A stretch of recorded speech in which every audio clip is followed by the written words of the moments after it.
প্রথমবার আমার ঠাম্মির ফটোশুট, আরে মাছ ধরে দাঁড়িয়ে পড়েছে। ওই এই পাঁচটা বেশি দেখে করো না, এরকম করে রিয়াজ ছবি হ্যাঁ করো করো করো করো আমার মামা আমার স্টাইলে ছবি তোলার চেষ্টা করছে। আমার দাদুর উৎপাত যা বেরোচ্ছে, আমার স্বামী কিন্তু খুব রেগে যাচ্ছে। আমি তো পুরো প্রফেশনাল ফটোগ্রাফার। কার মা দেখতে হবে তো, একটু পুরোটা নিয়ে তো, পুরোটা একটা বড় দেখে করে নাও। কিন্তু বিশ্বাস করো ঠাম্মি, একটা ছবি আমার পছন্দ হবে। এই তুই তোল, তুই তোল। আমি তুলে দেবো। এই তোর সব ছবি আমি বল। হ্যাঁ না ভালো, আমার নামে একটু পছন্দ করো। আমার ছবি ওই তুলে ওই দাও। ওই আরেকজন আসছে। আসছে না ওখানে। আমি বাইরে আছি।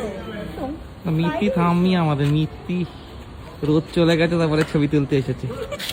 কালকে তুলে দেয়নি, কারণ কালকে এই জোনটা আমি নিয়ে ওই ওই খড়ের গাদাতে বসে বললে বসেছিল, হয়ে গেছে। না না, আর বসতে হবে না, ছেড়ে দাও। আরে সুন্দর ছবি আসলো, বসো। এটা আর একটু বড় করে নিয়ে এবার তুই তোল।